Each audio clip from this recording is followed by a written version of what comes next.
नमस्कार विद्यार्थियों, श्रीमती मोहरी देवी तापड़िया कन्या महाविद्यालय जसवंतगढ़ के YouTube चैनल पर एक बार पुनः आपका हार्दिक स्वागत और अभिनंदन है। मैं प्रवक्ता चंद्र प्रकाश गुर्जर। आज की क्लास हमारी BA द्वितीय वर्ष के छात्रों हेतु इतिहास विषय की होगी। इतिहास विषय के दौरान अगर बात की जाए तो निरंतर हम राजपूत प्रशासन के बारे में पढ़ रहे हैं। राजपूत राज्यों के दौरान किस तरीके से प्रशासनिक व्यवस्थाएं हमें देखने को मिलती है, जिसके तहत हम बात कर रहे हैं। अगर बात की जाए तो सामंतों से ली जाने वाली जो विशेष तरह की सेवाएं व शुल्क के बारे में हम बात करते हैं। जैसा कि हमने देखा कि राजपूत प्रशासन सामंतीय व्यवस्था पर आधारित था। हम देखते हैं कि शासकों के द्वारा जो अपने राज्य का प्रांतों में विभाजन करते हुए वहाँ जो सामंतों की नियुक्ति कर दी जाती है और उन्हीं के द्वारा जो वहाँ से जो राजस्व वसूल एकत्र करके किसको दिया जाता है, शासकों को दिया जाता है। तो अपने सामंतों को जो जागीरें प्रदान की जाती है शासकों के द्वारा, उन जागीरों के बदले में विशेष तरह के जो शुल्क वगैरह है या सेवाएं वगैरह जो शासकों के द्वारा अपने सामंतों से ली जाती है। उसी क्रम में बात कर रहे थे। हमने पिछली क्लास में बात की थी, जो सैनिक सेवा की बात की थी। हमने सैनिक सेवा के तहत देखा कि विशेषतः जो सामंत होते थे उन सामंतों की वार्षिक आय पर आधारित होता था सैनिक सेवा के बदले में। हमने देखा कि कई राज्यों में विशेष तरह के जो नियम हमें देखने को मिलते सैनिक सेवा से संबंधित, चाहे जोधपुर का राज्य हो, जयपुर का राज्य हो, चाहे उदयपुर का या जैसलमेर का राज्य हो। तो सैनिक सेवा सामंतों से शासकों के द्वारा ली जाती थी, यानी कि युद्ध काल के दौरान जो सामंतों के द्वारा जो अपने सैनिक किसकी सहायता हेतु, जो राजा शासक की सहायता हेतु भेजे जाते थे और स्वयं वहाँ उपस्थित होता। सैनिक सेवा के बदले में हमने देखा कि जो 1000 वार्षिक आय वाले हैं उसके आधार पे हम देखते हैं कि जो एक घुड़सवार, एक पैदल सैनिक, जो अलग अलग जो नियम हमें देखने को मिलते हैं, निश्चित नियमों का अभाव हमें देखने को मिलता है अलग अलग रियासतों में। जैसलमेर में हम देखते हैं तो सैनिक सेवा के बदले जो शासक के द्वारा नगद भी दिया जाता। तो इस तरीके से शासकों के द्वारा जो अपने सामंतों से सैनिक सेवा ली जाती थी। आज उसी क्रम में हम बात करने वाले हैं एक जो शुल्क के बारे में बात करेंगे। रेख किसे कहा जाता है? रेख एक शुल्क और एक सेवा के रूप में जो सामंतों से वसूल किया जाता था, किसके द्वारा? शासकों के द्वारा। सामंती राजपूत राज्यों का प्रशासन हमने देखा कि सामंती व्यवस्था पर आधारित था और सामंतों को अलग अलग जागीरें और प्रांत प्रदान कर दिए जाते थे और उनसे जो राजस्व एकत्र करने का काम सामंत करते थे। वहाँ पे जो बात की जाए प्रशासनिक व्यवस्था की जिम्मेदारी सामंतों की रहती थी। तो ये शासकों के द्वारा जो रेख नामक जो कर वसूला जाता था, किससे? सामंतों से। अब रेख के हमें दो अर्थ देखने को मिलते हैं। रेख से तात्पर्य, रेख की हमने बात की थी, पिछली क्लास में भी बात की थी। जो रेख क्या होता है, रेख की अगर बात की जाए तो रेख के हमें दो अर्थ देखने को मिलते हैं, जिसकी हमने बात की थी पहले। सैनिक सेवा किसके आधार पर थी? रेख के आधार पर थी। रेख किसे कहा जाता है? अगर साधारण शब्दों में आपसे पूछा जाए कि रेख से आप क्या समझते हो, रेख का क्या तात्पर्य, तो किसी भी जागीर की जो वार्षिक अनुमानित आय होती थी और जो जागीरदार को जो पट्टा शासक के द्वारा दिया जाता था, उसमें जो निर्धारित की जाती थी उस पट्टे के अनुसार, उसे वार्षिक आय को क्या कहते थे? रेख कहते थे। अब जितने भी काम होते थे, यानी कि जो भाई कहाँ सामंत कितने पैसे कमा रहा है, उसके आधार पे ही जो राजा के द्वारा क्या किए जाते थे, उससे कर वसूले जाते थे। अगर सामंत 1000 रुपये कमा रहा है सालाना तो उसके आधार पे कर लेगा। अगर सामंत 10,000 रुपये सालाना कमा रहा है तो उसके आधार पे शासक के द्वारा उससे कर वसूल किए जाएंगे। हमें दो अर्थ मूलतः देखने को मिलते हैं रेख के। एक तो साधारण शब्दों में कि वार्षिक आय, जिस जागीर से, जागीर ए हो चाहे बी हो, कोई जागीर हो, उस जागीर से जितना जो क्या होगा राजस्व होगा, यानी इनकम होगी, वार्षिक आय होगी, उसे ही क्या कहते हैं? रेख कहते हैं। एक जो बात की जाए, सैनिक सेवा तो ली जाती थी किसके आधार पे? रेख के आधार पे, ठीक है, जिसकी हमने बात की थी पिछली क्लास में। लेकिन सैनिक सेवा के अलावा जो एक सैनिक कर शुरू कर दिया जाता है, सबसे पहले किसके द्वारा? जोधपुर के शासक विजय सिंह के द्वारा, जो 1755 ईस्वी में शुरू किया जाता है। 1812 विक्रम संवत को शुरू किया जाता है।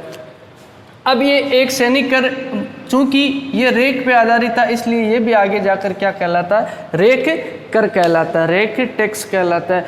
तो अब रेख के हमें दो अर्थ देखने को मिलते हैं। आज रेख को हम देखेंगे किस तरीके से जो शासकों के द्वारा वसूल किया जाता था। अब जितनी भी राजकीय मांगे होती थी, राजा की जो राजकीय मांगे होती थी, किसी भी जागीरदार को जो जागीर प्रदान करता है, जागीरदार या सामंत एक ही बात है अगर देखा जाए तो किसी शासक या राजा के द्वारा जो अपने सामंत को जो जागीर प्रदान की जाती थी, उस वक्त जो उस जागीर की आय दर्ज की जाती थी। जो पट्टा जारी करता था, भाई पट्टा लिखित में जारी होता था और उस पट्टे में ये आय उसकी निर्धारित कर दी जाती थी कि एक वर्ष के अंदर यहाँ कितनी आय होती है, 1000 रुपये आय होती है या 500 रुपये आय होती है।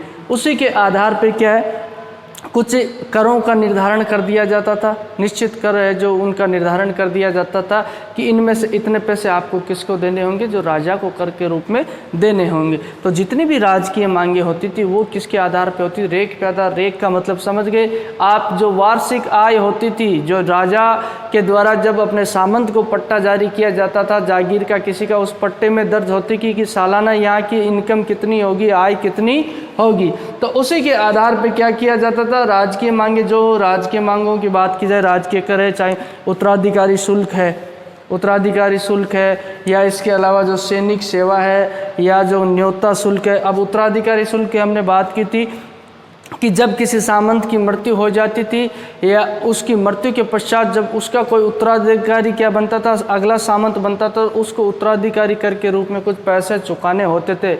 अब जो बात की जाए, अगर एक उदाहरण के तौर पे देखा जाए, एग्जाम्पल पे, मान लो किसी सामंत का व्यक्ति, जो मान लो किसी जागीरदार का, जो जागीर का एक सामंत मर गया, ठीक है, आपको उदाहरण के तौर पे समझिए, जो मान लो एक राजा है, एक रियासत राज्य है, उसमें कई रियासतें, ए है, बी है, सी है, डी है, ठीक है। ए रियासत का क्या सामंत मर गया, ये सामंत मर गया, तो अब आगे कौन बैठेगा, इसका बेटा बैठेगा, सामंत कौन बनेगा, आगे इसका बेटा।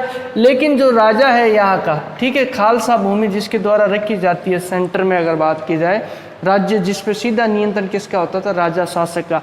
अब राजा बैठा है यहाँ पे, ठीक है, और वो राजा क्या करेगा, जैसे ही ये दूसरा सामंत जो गद्दी पे बैठेगा, अगला सामंत बनेगा, उससे उत्तराधिकारी शुल्क लेगा। बोले तुम्हारे 1000 रुपये की आय है, बोले ठीक है साल की, तो तुम उत्तराधिकारी बन रहे हो नए, तुम्हारे हाथ में आ रहा है जो सारा का सारा नियंत्रण, तो तुम ऐसा करो कि 50 रुपये मुझे जमा करवा दो, 50 रुपये मुझे जमा करवा दो उत्तराधिकारी शुल्क में। ऐसे सामंतों से शासकों के द्वारा उत्तराधिकारी शुल्क लिए जाते थे।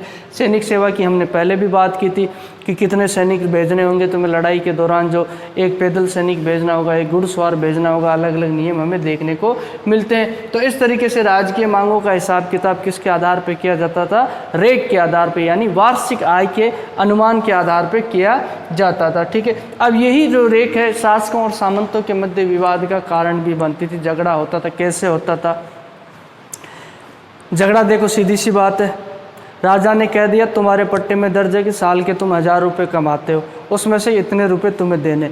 लेकिन अब क्या होता, किसी वर्ष तुम देखो, किसी वर्ष अकाल भी पड़ गया, किसी वर्ष अच्छे से फसल नहीं हो पाई, तो ये सामंत की इतनी आय होगी नहीं, लेकिन राजा तो उस हिसाब से मांग करेगा, ठीक है। तो सामंत तो कहेगा कि मेरी इनकम तो कम हुई है, अब की बार मेरे पास इतने पैसे नहीं है, मैं आपको इतना टैक्स नहीं दूंगा। शासक कहेगा नहीं तुम तो झूठ बोलते हो, तुम्हारे पास 1000 नहीं 1000 से ज़्यादा ही इनकम होती है। तो ये शासकों और सामंतों के मध्य क्या होता था, विवाद का कारण होता। सामंत तो कहते थे जो निर्धारित वार्षिक आय है वो तो कम है, लेकिन शासक कहते हैं कि निर्धारित वार्षिक आय तुम्हारी ज़्यादा है, तुम जो पैसे ज़्यादा कमाते हो उनको नहीं देते हो। तो इस कारण से जो सामंतों और शासकों के मध्य ये विवाद का कारण भी बनता था। अब जो बात करते हैं रेख, जो एक सैनिक कर के रूप में भी वसूला जाता है, सैनिक सेवा तो ले ही जाती है, उसके अलावा एक सैनिक कर जो बाहर किसी राज्य से बाहर अगर कोई युद्ध करने के लिए जो राज्य की सेना जाती थी उसके बदले में ये कर स्वरूप किया जाता है। सबसे पहले 1755 ईस्वी की बात है, विक्रम संवत 1812, क्योंकि विक्रम संवत और ईस्वी में कितने वर्ष का फर्क होता है, 57 वर्ष का फर्क होता है, उसके आधार पर आप निकाल कर देख लेना, ठीक है। तो अब ये विजय सिंह जी हैं, जो बात की जाए जोधपुर के शासक हैं, इनके द्वारा सबसे पहले ये रेख नामक कर शुरू किया जाता है। इस रेख नामक कर के बारे में रेऊ नामक जो इतिहासकार हैं इनके द्वारा बताया गया, लिखा गया है। ये कहते हैं कि महाराजा विजय सिंह जी ने विक्रम संवत 1812 यानी ईस्वी सन 1755 ईस्वी में जागीरदारों से शाही जजिए व मारवाड़ के बाहर युद्ध में भाग लेने की सेवा के बदले में 1000 रुपये की आमदनी पर 300 रुपये के हिसाब से मतालबा नामक कर लगाया। इस कर को शुरू में तो उन्होंने मतालबा कहा, जो महाराजा विजय सिंह है जोधपुर के शासक, उनके द्वारा 1755 ईस्वी में जो जजिया, शाही जजिया कर वो किसको देते थे? मुग़ल बादशाह को देते थे। और उसके अलावा जो मारवाड़ राज्य से बाहर अगर कोई शाही सेना लड़ने के लिए जाती थी, राज्य की सेना, तो उसके बदले में इनके द्वारा एक नया कर शुरू किया गया। तो उस कर को क्या कहे, उन्होंने जो मतालबा नाम दिया, मतालबा नामक टैक्स शुरू किया। बोले 1000 रुपये जिसकी आय है उसको 300 रुपये देना पड़ेगा। अब बाहर लड़ाई तो कब होती? रोज़ थोड़ी ना होती, साल में 1-2 बार हो जाए, साल में हो ही नहीं, 4 सालों से 5 सालों से जो बात की जाए ये लड़ाई होती। तो उसी दौरान जो क्या होता, ये कर वसूला जाता था। अब इस कर के लिए भी कोई निश्चित नियम नहीं थे, निश्चित नियमों का अभाव था। भाई साल में लड़ाई हो ही नहीं तो तुम कर किस बात का लोगे? राजा जी अगर बाहर राज्य से बाहर युद्ध लड़ने के लिए नहीं गए तो कर नहीं लेंगे। और इसके लिए जो निश्चित नियम भी नहीं थे, निश्चित वार्षिक दर भी तय नहीं थी कि भाई कितने पैसे तुमको लेने हैं, कितने पैसे देने हैं। जो ये तो इस तरीके से ये रेक है जो मतालबा नामक कर शुरू किया गया। अब ये मतालबा किसके आधार पे था? बोले 1000 रुपये आए तो 300 देने, तो ये रेक के आधार पे ही था। जो वार्षिक आय है उसको रेक कहते हैं। तो ये आगे जाकर क्या रेक नाम से ही जाना जाने लगता है। तो इसी कर को रेक भी कहते हैं। जो सैनिक सेवा के बदले में लिया जाता है सैनिक कर, उसे रेक भी कहते हैं। तो रेक के 2 अर्थ निकलते हैं, एक तो वार्षिक आय, ठीक है, और दूसरा जो सैनिक कर लिया जाता था उसे रेक कहा जाता था। इसलिए रेक के कारण जो कई विवाद हमें जो शासकों और सामंतों के मध्य देखने को मिलते हैं।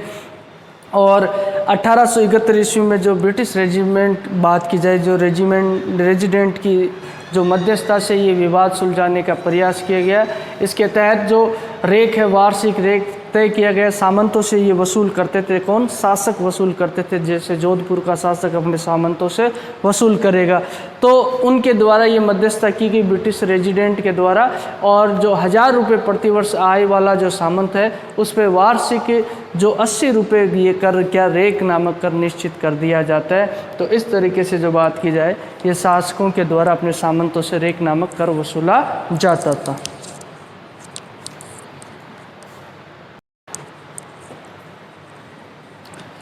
तो विद्यार्थियों, आज की क्लास में बात की जाए तो हमने जो सामंतों से ली जाने वाली अन्य सेवाएं व शुल्क के बारे में बात करें, जिसके तहत पिछली क्लास में तो हमने सैनिक सेवा के बारे में बात की थी। आज हम रेक के बारे में बात की। ये रेक नामक जो कर क्या होता है, रेक नामक सेवा क्या होती है, जिसके बारे में हमने जाना। किस तरीके से जो राजस्थान के राजपूत शासकों के द्वारा जो अपने सामंतों से रेक नामक कर वसूला जाता था। रेक के हमें 2 अर्थ देखने को मिलते हैं, जिसके तहत हम देखते हैं, एक तो जो वार्षिक आय होती थी, किसी सामंत की जो वार्षिक आय होती थी, जो उसके द्वारा जो उसके पट्टे में दर्ज होती थी, यानी शासक द्वारा जब अपने सामंत को जागीर प्रदान की जाती थी, उस जागीर यानी पट्टे में ये वार्षिक आय, अनुमानित वार्षिक आय जो तय कर दी जाती थी, उसी के आधार पर सारे कर वसूले जाते थे। उसे क्या कहते थे? रेक कहते थे। उसके अलावा रेक की बात करते हैं तो एक जो सैनिक कर शुरू किया गया था शासकों के द्वारा, जो 1755 ईस्वी में सबसे पहले जो विजय सिंह जी के द्वारा शुरू किया, जोधपुर के शासक हैं, उनके द्वारा एक कर शुरू किया गया था, जिसमें ये कहा गया था शाही जजिया कर है। और जो युद्ध काल जो शाही सेना, जो बात की जाए राज्य की शासक की सेना जो राज्य से बाहर ही अगर युद्ध करने के लिए जाती है तो उसकी एवज में एक नया कर शुरू किया गया, जिसे मतालबा कहते हैं, मतालबा। और यही मतालबा कर जो आगे जाकर रेक कहलाता है, क्योंकि रेक के आधार पर तय किया गया था विजय सिंह जी के द्वारा कि 1000 रुपये अगर किसी सामंत की आय है तो उस समय उस सामंत से जो 300 रुपये मतालबा कर वसूल किया जाएगा, यानी कि जो वार्षिक आय के आधार पे होगा। और आगे जाकर ये मतालबा कर रेक नामक कर के नाम से ही प्रचलित हो जाता है, यानी कि जो सैनिक कर जो वसूला जाता था। तो इस तरीके से रेक के हमें 2 अर्थ देखने को मिलते हैं। और रेक से संबंधित जो हम देखते हैं, सामंतों और शासकों के मध्य जो विवाद और तनाव की स्थिति भी रहती है, क्योंकि सामंतों के द्वारा जो रेक निर्धारण में कहा जाता है कि जो रेक निर्धारित किया है वो वास्तव में उतनी आय नहीं होती है। शासक कहते हैं कि वास्तव में ज़्यादा आय होती है, तुम छिपाते हो। तो इसीलिए इनके मध्य जो विवाद का कारण भी रहता है।